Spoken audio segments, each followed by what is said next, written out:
Hey guys, Kat Calm here with Studio Sweat and Studio Sweat On Demand, and I am here for your trainer talk, and I am here with, I just totally forgot where to look for a moment. It's my first day on film. I'm like, I am here for your trainer talk of the day with Brian. Brian, welcome. Hi guys. I'm Brian, by the way. Mm-hmm. Oh, nice to meet you. Nice to meet you. We've got a lot of stuff going on up here. Yeah. And then also with us, we have excellent facilitator, Jess, and she will be taking questions that you guys email in as we go, or comment in as we go. So feel free to do that. Comments or questions, anything that you'd like. And Brian has agreed to answer everything that you throw at him. Yes. No, I'm just kidding. Okay. All right. So we're going to get right to it. Okay. Are you ready? Yeah. Okay. Ready. So I'll start with a couple of questions that I have just to get the party started. Just to get to know me better. Yeah, just to get I'd like to get to know you better. I would actually like to get to know you better. So this is a perfect opportunity. Here we go. Are you ready? Yeah. I'm just going to randomly pick a question. How has failure or apparent failure set you up for later success? And do you have a favorite failure story to tell us? Oh, man. We only have an hour, right? Yeah. I've failed a lot. I think failure can be really helpful if you learn from it. I know that's a simple thing to say, but one thing that comes to mind is my first test in college. So when I was in high school, this is going to sound cocky, but I didn't study. I just didn't need to. And I think some high schools are like that. And so when I got to college, I had no idea how to study. None. And you needed to. You needed to study in college, yeah. Okay. And so when I went to college, my first test was an economics test, and I was like, "Ooh, I love econ." Yeah, I love econ. Yeah. It's like my favorite subject. And I was like, God, I got this, like no big deal. And I went in to take the test, and I remember panicking on the first question because the first question I had no idea what the answer was, and it was simple. It was like describe, supply and demand, and I'm like, I no idea. So I bombed the test, and I was devastated. I got an F. And I had never received like below a B in my life, and I flunked, and I just didn't know what to do. And I remember there was a guy in my dorm who was a senior, and he said, "Well, what's your routine?" And I said, "I don't have one. I don't know how to study." And he said, "Well, let me tell you mine." And he explained to me that what he likes to do is he takes all his notes from the days preceding the test, and he consolidates them all down to one sheet, and so he only has one sheet to study. And if it's not on the sheet, he doesn't study it. And then he doesn't study past 11 o'clock the night before, and then he gets a good night's sleep. He doesn't pull all-nighters. He gets up the next morning. He eats does a little review. Does at breakfast. He eats a good breakfast, does a little review, and that's it. And so I copied his routine, and it worked for you? Yeah. Did you just keep doing that over and over again? I did. Cool. And I remember, this has nothing to do with the story, but I don't remember this guy's first name, but his last name. This is going to happen a lot. Yeah, I know this his last name He's was, like little detours. His Get last ready name for a lot of them. was Yarlis, and he used to refer to himself as the world's tallest Yarlis. That's how he would introduce himself. I don't get it. He was the tallest person with that last name. Oh, I thought that was like in the dictionary or something. I was like, no, his last name was yardstick, Yarlis, so and he I was would like, say yard? he would Thanks, introduce Jess. himself as "I'm the world's tallest Yarlis." Okay. Next question. No, I'm just kidding. Anyway, so as long as I think as long as you can learn from it, and I've had plenty of failures, and I think you just try and learn from them and get better. Yeah, I agree with you. We're going to jump into some personal stuff. Let's get right to it. All right. So, you at one point would consider yourself unhealthy. Yes. So, back how many years ago? Now it's been 8 or 9 years. Okay. Yeah. Oops. Sorry. Put this down here. So tell me about what was going on. Tell us about what was going on 8 or 9 years ago in your life, or what even led up to the point where you would consider yourself the least healthy. Yeah. So I'll go back a little further. Like you said, this will happen a lot. But I was in athletics the entire time growing up. You can say you were an athlete. I heard you back out of that. He's like, I was in athletics. I love sports. I love all sports. And I started playing organized baseball and football, tackle football, when I was 6. And I loved it. I had an older brother, and I always wanted to, we were always outside playing wiffle ball and doing all sorts of things. But as a kid, I had years where I was, a chubby kid, but then I, sort of thinned out through my teens. I've seen the pictures. Yeah, and into my 20s. I liked Twinkies a lot. They are delicious. Were they called Twinkies on the East Coast? I know that you guys have But we never got that. We couldn't do the Hostess brand, so we always afford them. Yeah, it's okay to say that. We also had the generic Twinkies, you know, the whatever they were called. But the Little Debbie. You can be yourself, man. We're your family. I know, I understand. So, what was your favorite snack when you were a kid? I know that there was one in particular, this one East Coast snack that you said you used to eat the whole box of. Oh, there are several, but like zingers but no. Oh no, ring dings. Ring dings. Yeah, I knew it had an ing in They it. came in tinfoil. Nobody knew what those. They things were the West Coast version of a ding dong. Yeah, but they were. Yeah. But what is it called? A ring ding. A ring but they ding. were in tinfoil. Yeah, it was a ding dong. Do you guys know ding dongs? So, Yeah. Yeah. God, they were delicious. Come on, we grew up in the 80s and 90s. Yeah. So anyway, I was, then I thinned out into, college and I played sports into college, into my freshman and sophomore year, and then stayed relatively, I wouldn't even say healthy, just fit looking, because I look back, and even when I thought I was in shape back then, I wasn't as like I am today. And you weren't overweight at all. No, you I wasn't were overweight. I just fairly slim. I've seen pictures. Yeah. And then I hit my 30s and started to make some really bad decisions. I was traveling a lot for work, and I was eating and drinking too much on the road. And that's tough. It's tough.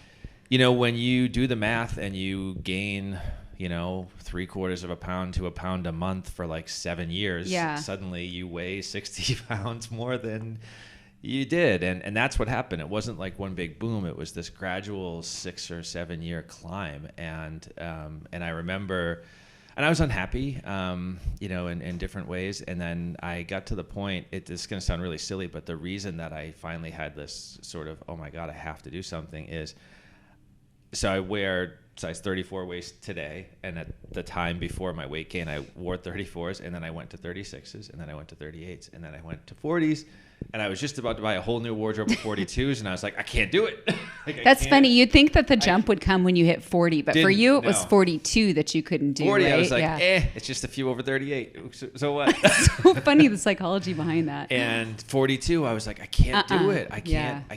I Okay. have to rein it in. So I weighed, and that was how many years ago? That was the 2010, 8 years ago or so. And I reached out for help, and I reached out for help to this really awesome person I had heard about. And nice. Yeah. And the first time I walked into the studio, I weighed 50 pounds more than I do today. Mm-hmm. And so you came into Studio Sweat. I came into Studio Sweat, and I was looking for help, and I was looking for a place. Honestly, this isn't just like a placement. I was looking for a place that would accept me for where I was, and that's what Studio Sweat was. This is before SSOD. This is when it was, a brick and mortar studio only, just in its first year. 2010. 2010, and it was a place where people were going that you didn't feel judged or questioned about where you were. It was if you were willing and ready to walk through the door, then Studio Sweat wanted you there. And I loved it. I fell into it really quickly because I felt like I could just go on my journey, and other people were on different parts of theirs, and it worked. So, because Liz Smart asked this, she was one of the people that asked this question that we're answering without specifically asking her specific question, but trust me, we're covering it. So she was asking what inspired you, and I know you said that it was the 42, but I'm sure there was more to it than that, right? Than just the... Yeah, I didn't feel happy at all, and I would think about the things I used to do, right? I mean, I played, beyond playing in college, I played, adult flag football leagues into my early 30s, and I was pretty good, and I could never do that. And I had kids, and I was, and they were starting to grow up, and I remember feeling fatigued just playing with them, and that didn't feel good. It didn't feel good to look at myself in the mirror and not like what I saw. And it's more than, just your your shape or your size at that time. It's what's the look on your face tell you? And the look on my face was that I wasn't happy with myself at all. And I wanted to be healthy for my kids. I wanted to be around. I wanted to be able to do things that I used to do. I used to do a lot of, road biking, and my road bike was sitting in the garage just collecting dust. And that reminds me of a story. You got to tell it if you're open. Are you open to telling the story of the first time you came into Studio Sweat? Yes, sure. That's a good one. Okay, it is a good one. Yeah. And I will apologize in advance for what I did to him. But it's just, what it is what it is. It's just, Jess is getting to know me. She understands, but. Do you want me to go now? Or let's do it. Let's just. All right, have you heard this story? Honestly, I think this might be what you referenced when I first got hired. I'm Maybe. curious to see what you're... Okay, let's go here. Maybe. Okay, so you walk into Studio Sweat for the first time. Well, I had actually written Kat an email, and I said, Kat. That's Kat. And I told her a little bit about my history, and I remember ending it by saying, "Can you help me?" And she wrote this really awesome email back saying, yes, basically yes, but let's see where you are. And she said, oh, by the way, I'm already laughing. She said, there's a class on I could pick a night, Tuesday night. Why don't you come to the class? And so I thought all I was doing was going to class, right? And here I am. I'm at the heaviest weight I've ever been. I had a lot of belly going on, and but I hadn't been on a bike in a while, so And backstory, he used to do a lot of outdoor cycling. And I wore the uniform, right? The cycling pants and the cycling jersey, and I thought I looked pretty cool. And anyway, I was like, I haven't been on a bike in a while. I'm going to an hour-long spin class. I should probably wear my bike shorts. So I put on my bike shorts and a big, huge T-shirt. And a big, massive T-shirt. And by the way, if you wear bike shorts while you're riding, good for you.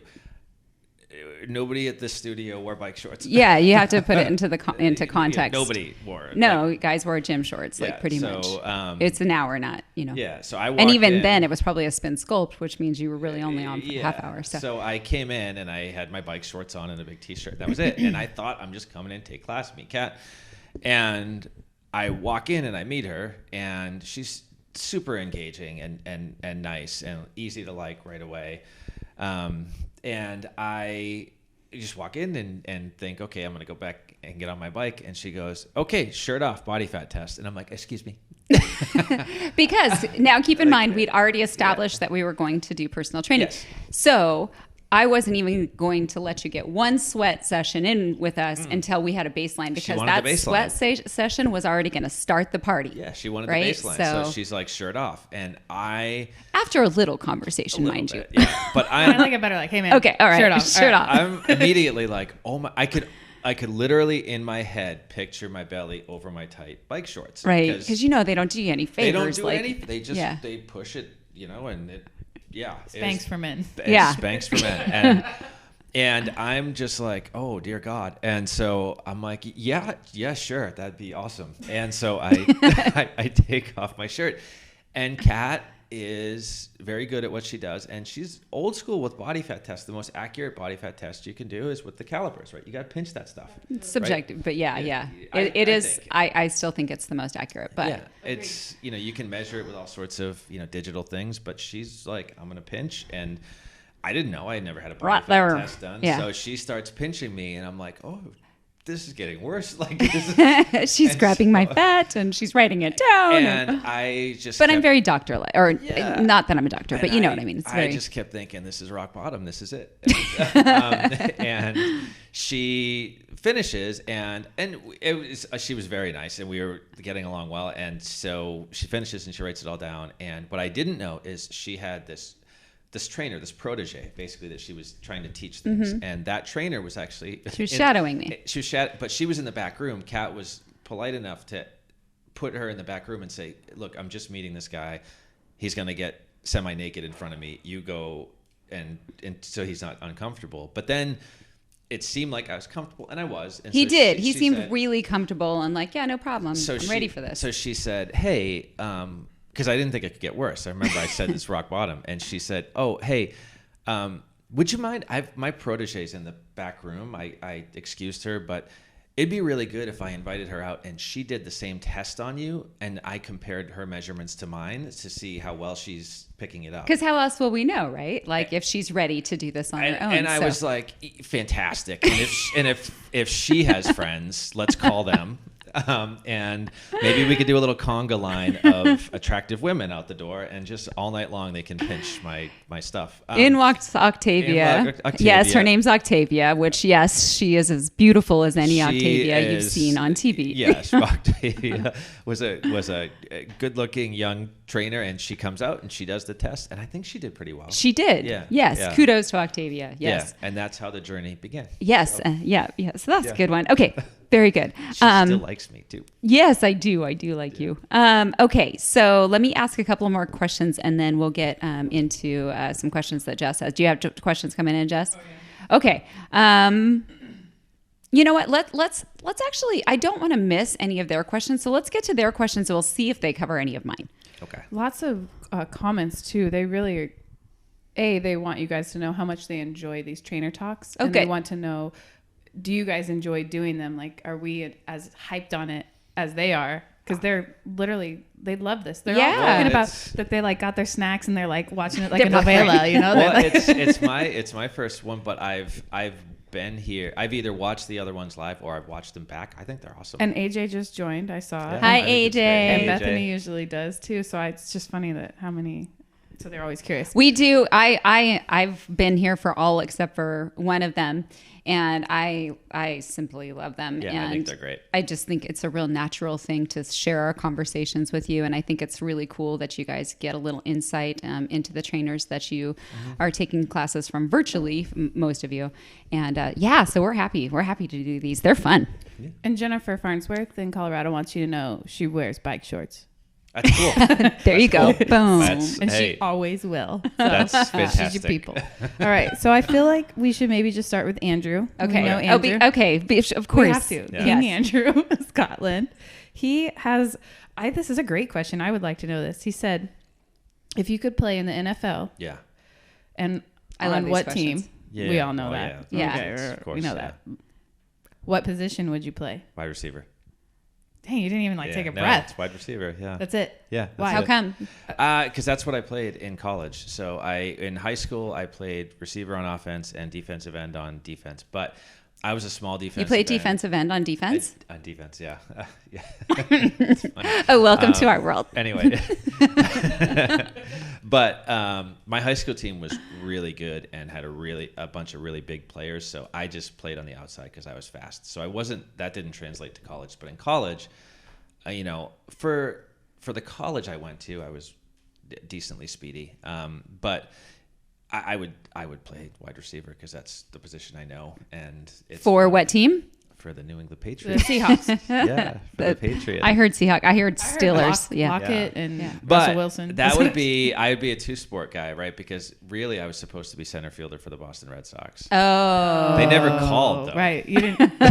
They never. They didn't have the right number. So if Maybe you that could was it. pick one Yeah. professional sport to play, would it be baseball? then? I'd Is still that play what- base. I can't, honestly. You'd have a longer career, but you'd never see your family. That's so. true. But my I childhood see you more as a dream- baseball. You look Yeah. like I could see you as like a baseball player. Honestly, For I don't sure. know. For sure. You don't know how many times playing wiffle ball I was, every Red Sox player in the book hitting one out of Fenway and running around the bases. So yeah, it's we had in our backyard. We had this big tree on Your the backyard or your backyard? backyard. Say, come on, Ryan. Yeah. We had this big tree in the lower left. That was our green monster.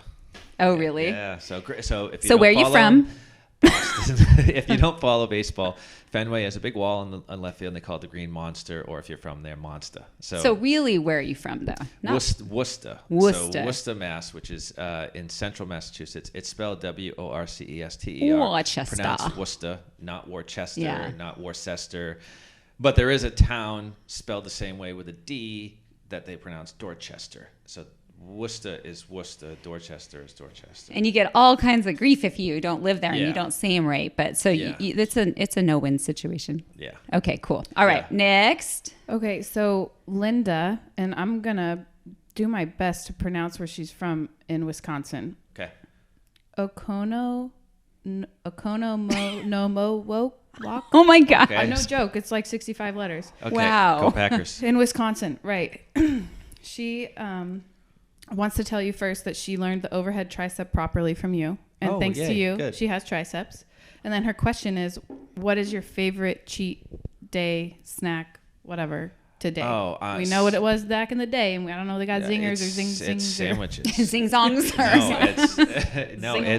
It's not even sandwiches. Sweet. It's sandwiches. I'm Joey from Friends. I love sandwiches. That's not a cheat day. Sandwiches? Sandwiches I are love a the cheat kind of day. sandwiches he likes are. They Yeah. are. I actually Big have old baguettes. Yeah, Okay. we have Fatty we have meats a and- really good friend, Michael Lopez, who you'll see in some of the videos. Not in a while though. He needs to get back in. But, yeah, Michael, if you're watching. I think he's in Japan. Michael so. and I have we have mandates. We meet up and we go to sandwich shops that we find little hole in the walls, not chains. You know, we find Once we little went to ones. Board and Brew. Went to Board and Brew, yeah. Yeah. But, I was invited, so Yeah. they probably were like changed in course. but we'll find a spot that like is off the grid and we'll go try it out. And we do not eat healthy sandwiches on those days. So it's sandwiches. Sandwiches. Yeah. Pizza's a close second. In fact, Bethany and I did this tag team class where in the middle at halftime, you know, we always call something halftime and then we make everyone work. So it's not really halftime. Bethany and I did a thing where if you liked pizza or sandwiches, you had to sprint with me. And if you liked whatever Bethany's favorite food was, you sprinted with her. Is hers cookies? It might have been cookies. I can't remember. I was too focused on pizza and sandwiches. She likes cookies. Yeah. And burgers. She's She probably loves like burgers, yeah. typing She does in right love now, burgers, isn't she? Yeah. Okay. Speaking of that, who would you rather train with? A really strong, buff, sexy man, or a beautiful, tiny little blonde? Oh, a little Girl. blonde. Yeah, and Woman. it would be helpful if her name rhymed with Schmethany. Oh, okay. Good. That'd be good. So you train with Bethany Murray. You've actually, so backing it up, when you first came to Studio Sweat, and for years and years and years, he trained with me.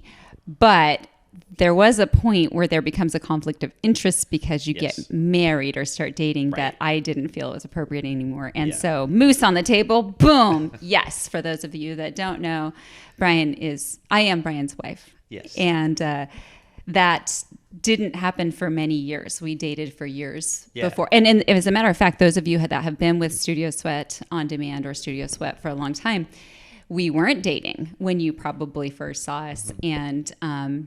And then even after that, I love when people use the term courtship. Like, how long did you court? Many years. Yes. So do you want to just... Yeah, I used to pen her letters with my feather. There you go. Yeah. So with a coil. Yeah. Yeah, exactly. Do you want to share anything? Because I know, is there questions about this? I know one question came in. We've heard, we get asked this off and on when people are like, wait, are they together? I love when I get that. No, I'm like, we well. are, and it was we didn't talk about it online for a while. Do you remember the Fit Expo in Chicago when Carolyn kind of outed us, right?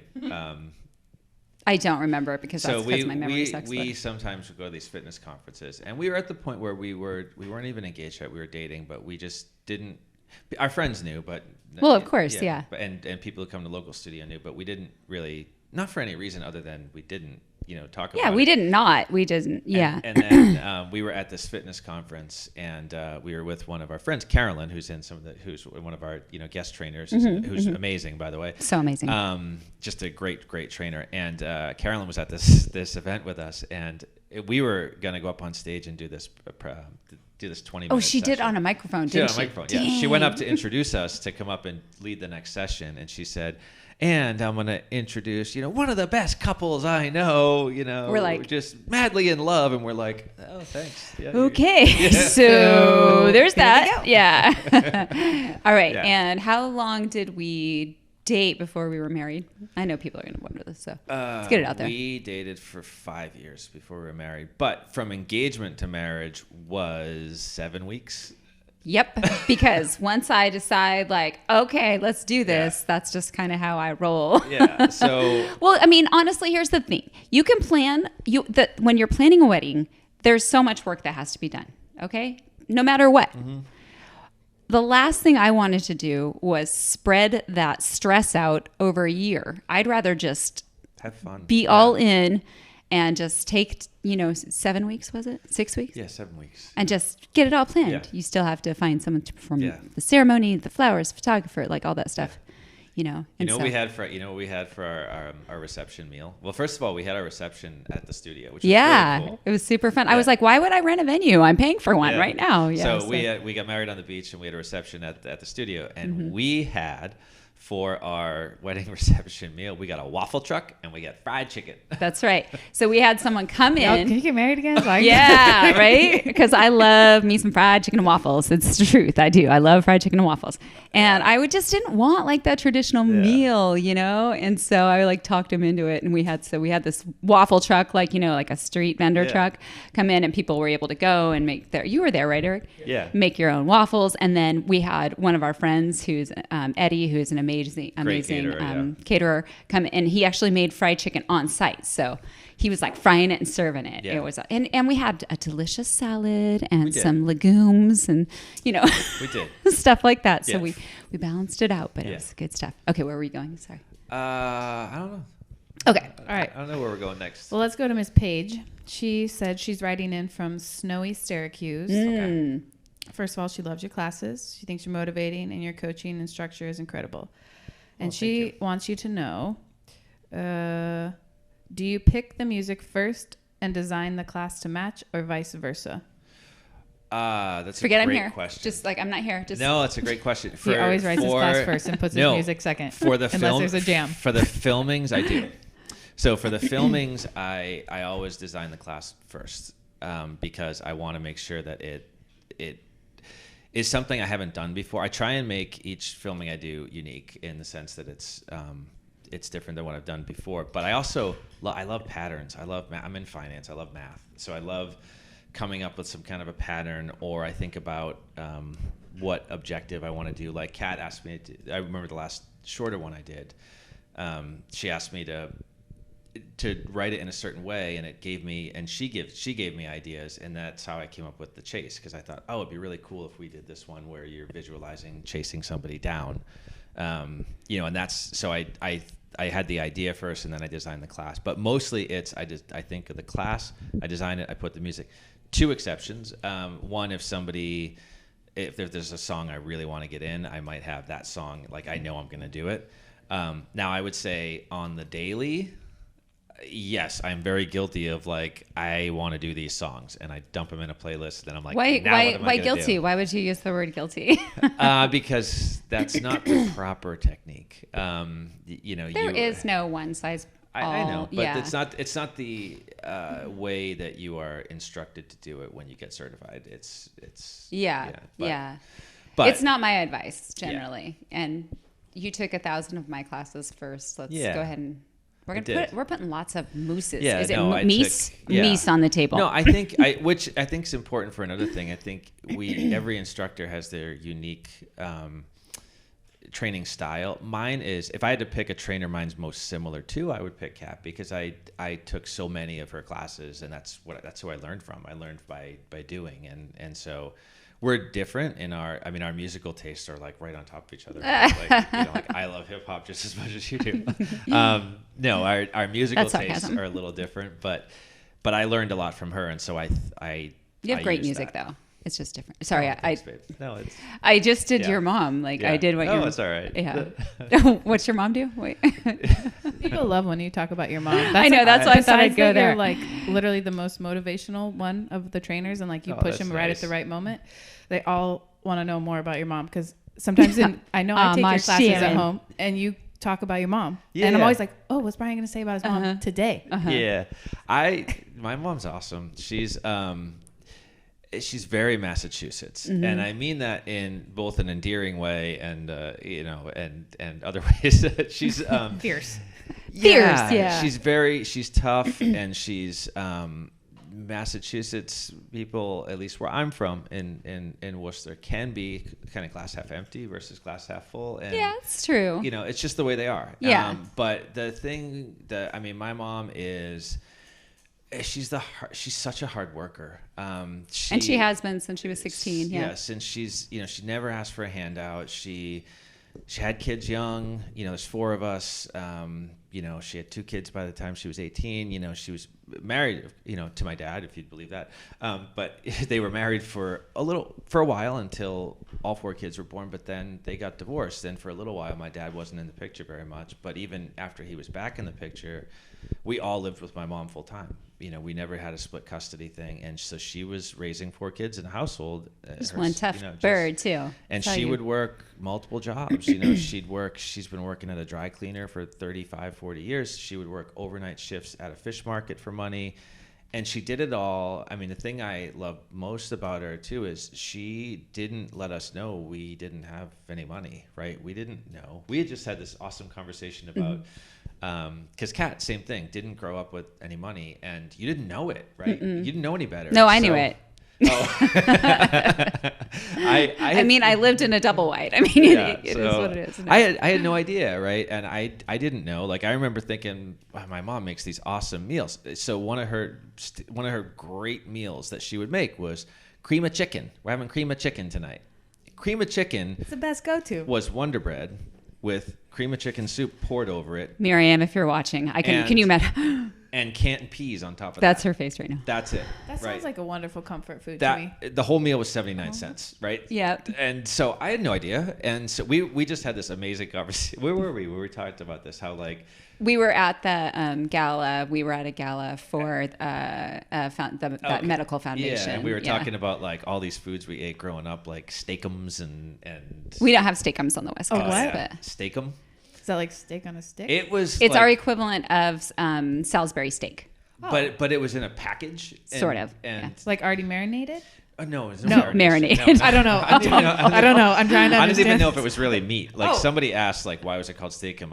I was like, I don't know. I think because they were like steak. Yeah, like so. We used to fry that up. So if any of you have ever had a steakum, let me know. But no, I talk about my mom a lot because I love her, and I think. But she's really funny because she does these things that like they're hysterical, and she doesn't mean to be. We're kind of like skating on ice. Because what if she is watching? We got to be very careful. The bottom line is we love her with all we got, right? No, she doesn't. Especially you, and she's an amazing person. Yeah, and that's all it is. Is definitely everyone they know you love your mom, and they always love hearing the Brian and mom stories. Like we got some good ones though. Yeah, when you're talking to her, sometimes I'll just it's okay. She loves me. When you'll be telling her something, and it's really funny because in the middle of what you're saying, she'll just interrupt and talk about something totally different, completely different, and it's like, wait, and then you just move past. Yeah, you just like you go, yep, it's not even related. Yep, because it pops into her head, and she's like, I'm telling you now. Yeah, her mind just goes there. Yeah. Her mind goes there. So, okay, what other questions do you have, Jess? All right, Miss Rachel from Canada. She wants to know how many days a week do you work out, and do you take rest days? Everyone always wants to know our schedules. So. Yes. So 6 is the answer for how many days, and one of them is a double. So I take... Now, that's this year. Other years might be different. I'm on a bit of a quest this year. I just told Kat the other day, I probably have worked out more consistently this year than I have... Not that I've been inconsistent in the past, but I've been very consistent this year. And it's been... The My Zone really helps, huh? Well, I'm in this quest. I set a goal on January 1st to do 50,000 Yeah, MVPs, he's and goal/obsession. Yeah, and so for me, gotta watch those numbers go up. Well, for me, it's real. If I teach a class, I get 200 MEPs if it's an hour long. If I don't teach, it's hard for me to hit 200. Mm-hmm. So I was like, okay, I'll do 50,000 for the year. But I have a full-time job and things we like to, and so I thought that was ambitious. But then I reset it to 60,000 because through 6 months I was at 25, and you up that goal. I up that goal, and so to get there, for me it's 6 days a week, but every Monday I do a double. So if I'm on a regular pattern, I'll rest on Sunday. I do that, and then I do a double on Monday to kick it back off. And so I teach Monday morning, and then I train with Bethany right after. So I love doing doubles, especially when they're back to back. When they're split up, they're harder. What's your newest workout that you've added in? So I've added in once a week an hour of Pilates on a reformer, and it's been kind of game changing for me. I didn't even know what a reformer was. I couldn't have picked one out of an equipment lineup before I walked into a Pilates studio, and There's somebody who comes to our studio, this guy Chris, who you'll see in videos. He sits in the front. It looks like a blonde Superman. He does, yeah. Yeah, he's a really good looking guy. Great guy. Super good dad. And he was telling me, because he was making fun of me maybe for my lack of flexibility. He was making fun with you? With me. And then he explained to me that he had started doing Pilates and what a game changer it was, and I should try it. So I trust Chris. I took his advice. I went to this Pilates studio, and I've been going once a week now for, I don't know, 3 months, and it's really helped. I mean, what do you like about it? I like, with the reformer, what I like about it is the control that I have over getting myself into a stretch because it has elements of resistance. They're blowing up over you talking about Pilates. They love it. Oh, really? Oh, yeah. That's They're all awesome. like reformer classes are awesome. Pilates is Yeah, no. I know we've got a. Holy smokes. I have some good news. I'll just share and then we'll get back to this. So we do want to. The thing is, we don't have that equipment at our studio, but we do partner with the YMCA's, and so Eric, we're going to go there, and we'll. So as soon as we can get that on the schedule, we'll get a reformer class because we have our mat Pilates classes available, which are great. But the reformer workouts. When do you take these classes? I'll go with you. I've never taken one before. Right up the road here at Propel. It's really fun. Kat's going to come soon. Yeah, we're going to start doing them on Fridays. We keep saying that, but then we get busy. I'm going to crash your party on a Friday and come so I can. It's just the reformer. The reformer has a platform, and you can do lots of leg movements with it. But then it has these two they're not resistance bands, they're more like cables. So what I like about it is, for me, especially for somebody who struggles with their flexibility, is what? Yes. This is brand new information. The equipment helps. Stretches. The equipment helps guide you into the stretch, and I also, it's similar to TRX in that no matter what you do, you're using your core. Mm-hmm. So even if you go in and you go like, I'm more interested, because I even said my first day, I said, I'm more interested in the stretching element than the core stabilization and strengthening, and it's impossible to decouple the two, right? You have to. So everything you're doing is working the core. The machine helps you get into the stretches, and you can do so many different things with it. So I love it. It's a great supplement. I mean, I think when you think about your overall fitness routine, you got to get your cardio in, you got to get your strength in, you got to get your flexibility in, and then the one I am not extremely good at is the mindfulness. But I mean, either. I have a lot of mindfulness, but I don't practice meditation yet or anything like that. But I think it's a great supplement. And and then I feel like for me, I get a little bit more out of Pilates than I do even yoga. But a lot of it has to do with your body type and the other workouts that you do. And, you know, the bottom line is cross training is amazing. And I'm glad that you found Pilates to be a good add to your routine. Yeah, and the other thing that's helped me do, and she's been telling me for years, like, you gotta stretch more. You gotta. I used to do a lot of assist when I would train him. Pretty much every time we were done, we would do assisted stretching. Yeah. And so Bethany, I'm sure you're still doing that, right? Right. Yeah. Every time. You know who's really good at assisted stretching with her clients is Rebecca. Yeah. Yeah. She is. And so if you work with a personal trainer, by the way, that should be you should demand that the last 8 minutes or so of your time together is. Yeah. Part of this question also they're asking is, well, not asking, but in connection with this whole your routine is, what is your full-time? They're saying, because some people are like 50 to 60 hour work weeks. Like, what is your typical he full-time, definitely, right? So that's what they want to know. That's on here. Yeah, that's you're fitting this in with your. Yeah. So I have a full-time job. So I do, beyond teaching, I do work on the studio with Kat and on various things. But I also. We wouldn't be where we are together as a family without Brian and all the things that he does for Studio Sweat and Studio Sweat On Demand. It's the truth. Oh, thank you. It's true. It's fun. I love it. I love the company, and I think the CEO is kind of cool. She's all right. She's all right. Anyway, she's all right.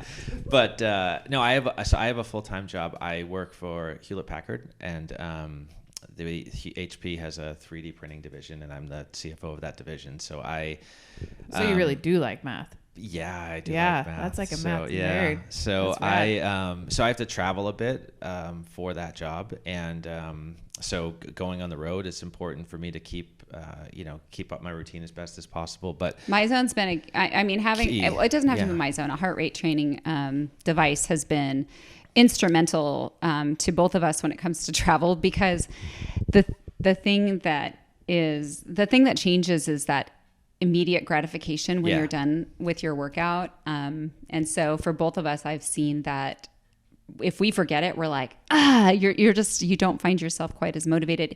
And on the flip side, you find yourself very motivated to work out on the road when you have it. And so when you go on the road, what do you take with you? Yeah, so generally? So what I've been taking, your heart rate strap. Yeah, heart rate strap and a resistance band and a jump rope. And I've taken a couple times. We probably have it here somewhere, but this is our sweat room, by the way, that we're in. There's this one of 2 stations that we have at our house to work out. What's it called? The kettlebell converter. Kettlebell converter. That's what I call it. That you clip it onto any weight and it turns a weight into a kettlebell. So I bring that sometimes too. But it's right back there. But mostly jump rope and resistance band, and I hope the hotel I'm in has something, and my heart rate strap. And then what I'll do is, when I'm on the road now, I will set goals where I used to go on the road and be like, I'm going to work out every day, or I'm going to work out 3 days. Now I'll just go and I'll be pragmatic, and I'll think, what can I really accomplish? Because when am I traveling? And I'll say, let's say I'm gone 4 nights. I'll say, you got to get in 700 MEPs, no matter how you get it in. And that way, if I get there the first night and I can get in 300, do an extra long workout, I know, okay, I put a big dent in it. I got 400 to go. Is it Spain that you do the stairs? Spain's when I do the stairs. I know there's somewhere you told me that you do the stairs a lot. And I was like, I love it. I love stairs. So Spain, I have a routine where for some reason I didn't know this. For some reason I settled on 9 minutes. So I'll do a 9 minute, I'll do 9 minutes of stairs. It's 6 flights, and and it's windy flights, so you get a little dizzy, but I'll alternate where I'll do every step, and then I'll run down, and then I'll do every other step, and then I'll run down, and I'll do that for 9 minutes. And then I'll go do strength training for 9 minutes. And then I'll run outside. There's this little hill where I can jog down, sprint up, and then jog down, sprint up. And I'll do that for 9 minutes, and then I'll repeat. And that's my, because the hotel gym's not great there, but that's my routine there. Do you remember when we went to Cabo this one time, and I decided he went out fishing, do his dude thing. And I decided to do a stair workout. Oh, yeah. And you counted them. I did so many flights of stairs. I did like 40 straight minutes of stairs. Yeah. And I really couldn't walk like the whole rest of the trip. My calves were so torn up. Literally, they were just torn up it was awful. I was like, there in a minute. So be careful. Is that why your house is one story? That's right. So we go with the Rambler. I don't know if any of you have ever done. There's a jump rope or a skipping class in the library where it's me, Kat, and Brianna. Yeah. And she was fine after this workout, but it was, how long was that? It was like 18 or 20 minutes. Yeah, it was awesome. Of straight jumping rope, yeah. Right? I couldn't walk. Yeah. So I know the feeling. And I remember Brianna couldn't either. I remember I texted Brianna. And I was like, that was great. And Brianna's like so sweet, and she doesn't talk openly about certain things. And I texted her and I said, how are you? And she said, don't take this the wrong way, but I don't even want to get up to go to the bathroom because I can't walk. It hurts. Yeah. You know what? Here's the thing though. What happened was I was the one that wrote that workout. I'm guilty as charged. And I love when we're doing trainer talks and the leaf blower guy is like right outside our window. Like, that's why they're being outlawed in San Diego County. They are. Yeah. So gas powered leaf blowers are being outlawed in San Diego County. Because of like pollution or the noise? Yes. Both. Yeah. Because they're a lot louder. I'm down for that. Yeah. So electric will be the only being option. From Oregon, I'm down for all these. Yeah, let's do it. Keep Tahoe blue. Yeah. So you wrote the jump rope work. I wrote the jump rope. Thank you for circling back, because I was definitely not going to remember where we were. But and so I think this is important to remember just when it comes to fitness in general and how your muscles work. And so because I had written it, I had done it a few times, or at least parts of it. And so when I went to do it, my muscles were already used to like that specific workout, and you guys didn't have that same luxury. Oh, that was hard. That was so hard. Yeah, it's really cool, by the way. It's a great workout, it's probably one of, it's that you'll see if there's 3 people in it, that's the one that we're talking about. and you take more breaks if you need to. Yeah. But it's a really good one. And then that works in general. Like if you haven't done split squats for a long time and then you go to do split squats, right? Well, you're probably going to be really sore if you did them right. But if you go to do the same number with the same resistance the following week, you won't be nearly as sore because you've already gotten your muscles in a condition to be able to do them without so much pain and tearing them. So they're stronger. That's right. Okay. All right. What else you got, Jess? So I'm trying to find who it was because they're writing so fast I can barely keep up with the screen. But one of the questions, which is also a good question, they want to know if you were going to do a workout on a day you could do whatever you wanted, what would be your favorite go-to? And let's say you're completely healthy and rested. Right. Right. Thank you. So it would be, like what gets you going? Like what are you like, heck yeah, I'm going to go do this. I'll answer two ways. There's the kind of the wide receiver. 1 hour version. Wide receiver. Doing the Patriots, wide receiver. Twinkies. We're just going to keep repeating stuff. Ring dings, pizza, sandwiches. You're going to make Jess cry. Yeah. I really like this barbell workout that I've been doing where it's, and part of the motivation, honestly, was some of the stuff that's been added to the library with AJ and with Charlie. Yeah, we'd be switching it up just for fun. So barbell is such a great tool. And it's not something we can put in every class, right? It takes up a lot of room at home is the thing. So for the people that are taking the classes virtually, it's tough to just expect that they have that at home because it does take. But we have one. But we have one. So I love doing again, I'm stuck on this 9-minute thing where I'll do like 9 minutes of barbell work and then I'll do cardio for 9 and cardio. But probably the favorite, like if I could do anything any day that I've done anytime in the last year or so was last year on my birthday when we did a triathlon. We did our own triathlon. We make up our own triathlons. And Jess was there. It was really cool. It was so fun. That's a great answer. That would be what you would do. I would. It was super fun. But you like that? Can I interject a little bit? Yeah. Part of the reason that you like that is just because it's a change in routine, right? I mean, what if you hadn't done spin sculpt for a year? Like, oh yeah, for sure. Yeah. No, but that's how I took the question was like if you. We're mixing it do up. Something different. I would say that triathlon was like a great. I had no idea you guys were like. When I came and showed up, I was like, "What they doing?" So cool. Yeah, I was so fascinated. I was like, it ended up. It was actually really it was really more like a pentathlon because remember because we rode, swam, rode, ran, rode. Yeah. So it was something. Sometimes we do crazy things like a mile of burpees. The burpee mile. How sore were you from that? Oh, I've never been in my life more sore. Yeah. I don't know about you. I felt like you recovered faster than me, even though you did more. Which could lead us into the next question. So December 7th is the next one. We will do it. My nephew's in town. Like, I don't know if I can. Well, you can do it. We'll talk later. Yeah. Put a pin in it. Yeah. Anyway, put a pin in we have so it's a mile of burpees on a beach, right? So, and you just do a burpee on the beach. Moving burpees. So you're pushing sand too. Yeah. Woof. Well, that's the thing. It's so hard when you pull your feet in, even if you're jumping your feet in, you drag sand with it. So your core is dragging all that sand, and it takes to. And yes, it is with the push-up. It's like 800 burpees. To get through a mile. Yeah. It's insane. The things we do. I don't know. People say, what charity was this for? We're like, no. Our own. Yeah, we just did it. Like to check it off. Just to see if you could. Like, And I even practiced a couple of times before we went. I was like, and because I was on a team. I wasn't like this nut over here. Kat, you're not competitive or anything, right? No. So it was cool. It was me, my friend Diana, and then our friend Jen. And so what we did was you take turns going. And so we were like, okay, let's go on off every 2 minutes. Like I'll go 2 minutes. They would go 2 minutes. The next one was 2 minutes. And so I practiced. I was like, yeah, it's hard, but I can do it. But I practiced on dry land. Yeah. And then I'm telling you, when when I was done with my first 2 minutes, and I was like about to pass out, like and I'm in good shape, like relatively speaking. We switched our strategy to like, I'm going to do 20, then you're going to do 20, then you're going to do 20. Yeah. But the difference between doing a burpee on dry land and because there's added elements, it's the sand and the fact that you're moving. So you have to, instead of just jumping straight up or jumping, into the air, you leap forward. And then you land, and then you drop onto your stomach, and then you come up and you drag your feet through the sand, and you go again. Brutal.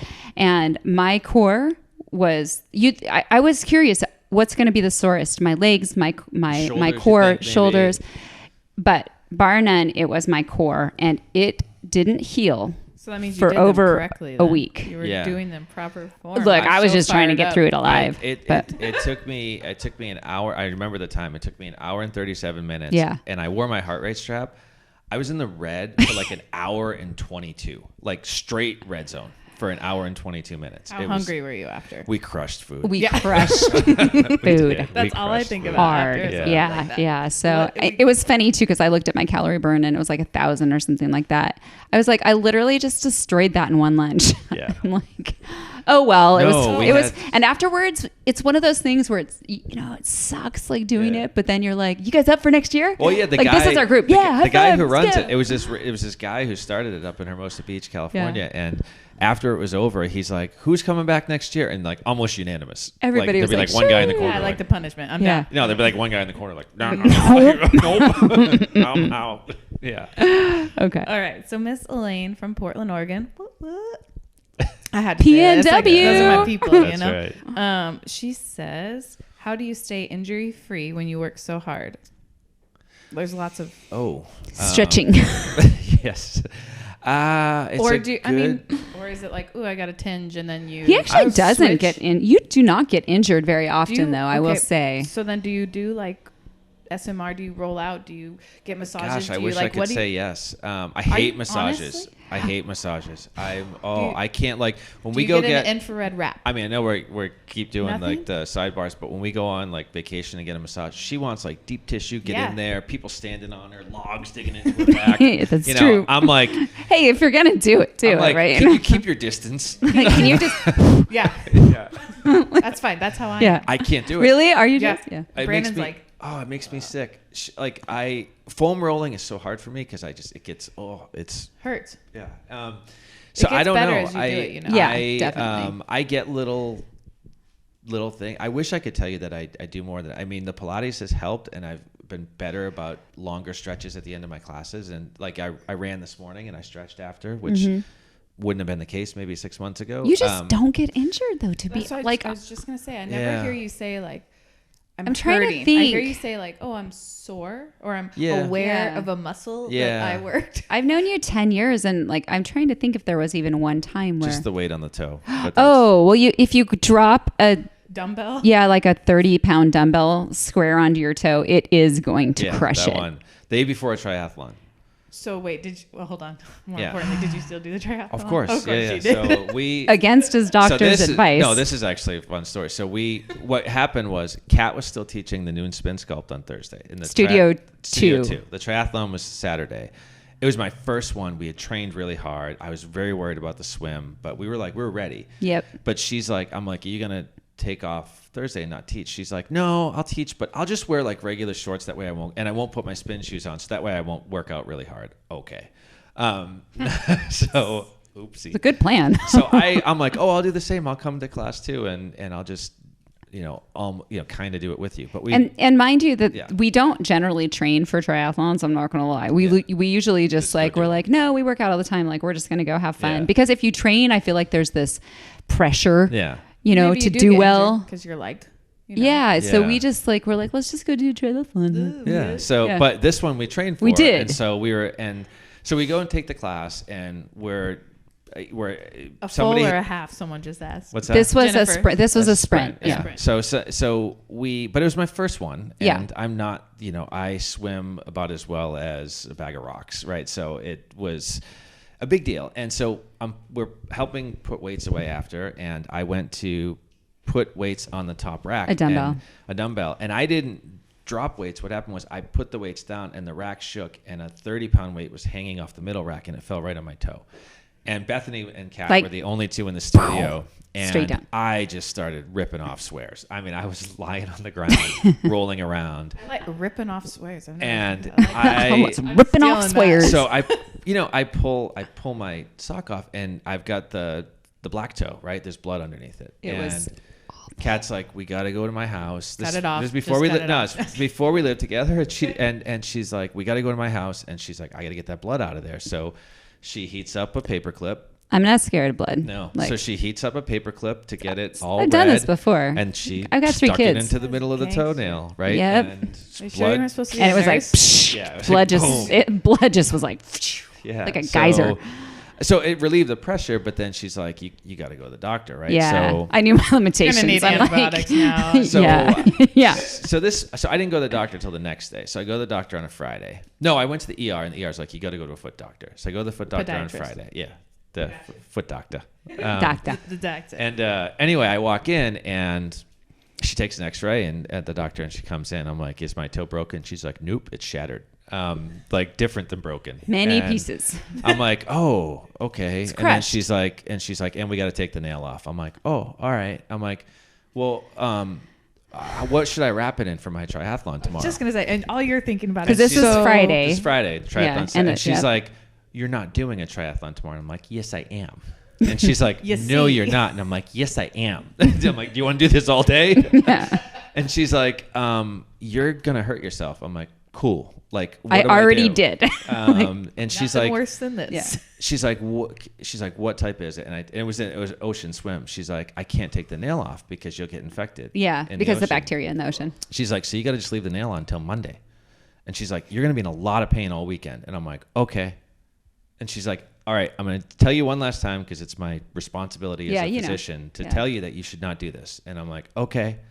I'm like, I'll see you Monday. You are the worst patient. Yeah. And so we go, and like the swim was okay, right? Because I was so focused on not drowning. So, there was that. Just keep swimming. And I thought the run was going to be bad, but the biking was so hard because That was the worst part of the 3. You know what, your toes can get jammed up, right? So I had like regular cycling shoes, not like the ones we wear at the studio with the inset, and my toe was, oh my God, it was throbbing the whole ride. And it's a longer ride, even though it was a sprint try. It was a 30-mile ride. Yeah, it was so the biking part of it was the longest. So it wasn't like your normal sprint. With a crush injury. That's why we like this try, is because the swim and the run were sprints, but the biking Was it the longer. Camp Pendleton? Yeah, Yeah. And so then by the time and she, you launch in different waves. So I hadn't seen her all race. And then when you get to the run, you kind of pass each other on this course. And please tell me you passed Kat with the toe. No, I didn't. No, not pass her. Like you pass by because you're running. Like, I thought it'd be funny so if you were like, was, hey, see you later. So she was running by me, and she's like, and the run didn't hurt because it was numb. It was gone. Like, so she's like, how you doing, babe? I'm like, numb. Like, sweet. You're nuts. So Brian, Monday they ripped off the toenail and good to go. How's the toe now? it doesn't bend as well. Yeah. Still, it doesn't have its full functionality, but Does it go numb sometimes when you're riding? it doesn't. That's no. good. All right. Yeah. I have like Flintstone feet, so they're. Well, Andrew thinks that maybe you tore a tricep at some point. Oh, I broke it in class. Yeah. He broke it, but he didn't tear it. No, I was doing it. Really, God, it was a heavy But you weight. can't break a tricep. What did you do to you? It was no, I didn't really break it. I just told him I broke it. I remember that class. We Separated were doing, from the bone. We were doing really heavy weights, and like sometimes you're teaching and like you design the class and you think this is going to be hard, and then you're in the middle of it and you're like, dear God, Who wrote right? this? So we were doing, I think, skull crushers, and I couldn't get the weights, and I'm like, sorry, I broke my tricep. Like I broke it, and so I think that's what he's referring to. We're down to 6 minutes. Okay. So that being said, are there any other specific questions? I mean, I know we kind of have been going back and forth across many subjects here. So The only I one have that more I questions. didn't hit, but I know you asked one from Liz Smart. Was she said kind of 2 things. What was your first paying job, and why did you become a trainer? Oh, So I feel like they kind of are. Well, first paying job was when I was 12. I washed dishes at the Chinese restaurant under the table. So You were under the table washing dishes? yeah, no, That must it be was really difficult. Yeah, no. So I had a paper route at 10, and I was just like, gonna say you were a paper boy. I was without launching it. no at 10. I had a paper route. It was a Sunday route, so it was only one day a week. And man, that one made bank. Like I was like a pimp. I was buying Kit Kats and Mountain Dew for all my homies. You know, like You were the man. I was the richest 10-year-old on the block. He owned you a know. hot dog truck in college. That's a good one. Truck, yeah. And do you eat hot dogs anymore? I don't. When was the last time you had? 1991. I have not had a hot dog since 1991 because I ate them all summer Brian, and put you're on like so 15 pounds. fascinating. So That's how he paid for some of your college, anyways, right? Yeah, it was a hot dog. That was a lucrative. You've been an entrepreneur thing. your whole life. No, but now no, because I work for a big company. But little jobs growing up. But the Chinese restaurant they would in Massachusetts. They're like, we don't care if you're 12. Like you can go on payroll. So so it was $3.35 an hour working, and I used to work. This is like a different time. It was 2 miles away from my house. I used to work until midnight and walk home. Like my mom was like, all right, I got to go to bed. I got to get up at 4 a.m. Like, tap me on the shoulder when you get in. Yeah, totally different time. Totally different time. So then how did you become a trainer? Trainer was, honestly, it was just years of taking classes from Kat. And I think she had thoughts of it before I did, because I remember that one class you had me do 3 songs in. On film. My go-to. Yeah. It was... Satoka, you're up. Yeah. And it was one of those things like, it wasn't... Blow up after that. It was like, in my head, I always think it was like right before class, but it was probably like the night before. But in my head, it was like, she just told me right away, like, just do 3. But I think it was the night before. Probably better to have less time to think about it. Hey, you're going to do three songs tomorrow. And like, it didn't dawn on me that it was going to be on film. And I remember... Wait, the first time that I... ever like teaching. Yeah. Was on film. Yeah. Dude, sink or swim. Yeah, and I remember one of the, because I only remember one of the songs. It was I knew he could do it. It was Chop Suey from System of a You Down. love that song. Great song. Yeah. So I remember doing Chop Suey. I don't remember the other 2 songs. And then it was after that she started talking to me about like, come on, you can do this. And, perfect timing. But she's like, but you're getting certified. Oh, did he really? What's that? Did he miss it when I just talked about Satoka? Yeah. Anyways, okay. But she was like, but you're getting certified just like everybody else. So darn tootin'. Yeah. So it was really just years of loving the business and loving what the studio was and finding a way to fit it into my schedule. They want to know what class that was. Is it still in the library? It's still in the library. It was Studio 2. So is it like probably late 2014. 14 or 15. Yeah. No, 15 or 13 or 13 or a score. No, it was late 2014. Okay, there you go. Yeah. So they're gonna find it.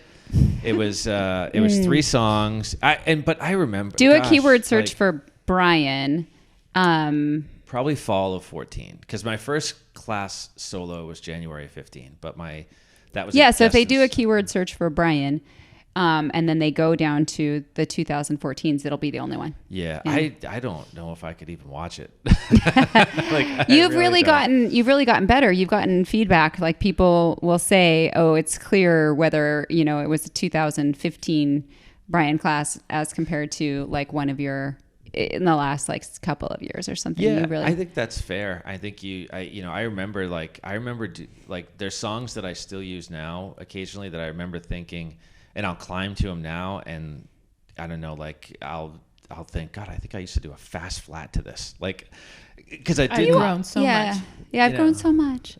Well, you've always heard tempo. I think you just struggled with counts a little bit, like with jumps a little bit, and using them with the tempo, and sometimes mixing up getting on like a half tempo or something, like and so. But I think that's. Now, now I'm sure like even people watching, I can't listen to music without hearing the tempo or wondering what I'm going to do to the song. Yeah. You're just drumming and you're yeah. You're like, all of a sudden like, this. yeah, exactly. It's just the way it is. Yeah. So I have one more question for you, just because I think that this is an important one and would be good for people to hear. I mean, clearly you've continued to work out, but when we circle back to the very beginning of this conversation, we were talking about how you came in to Studio Sweat, quite a bit heavier and less healthy than you are now. Here we are 8 years later. What's inspired you to stay healthy? Like what in your life has changed No, not me. I don't. Well, whatever answer. I'm not going to tell you what to answer. Sorry. Usually I do, but just kidding.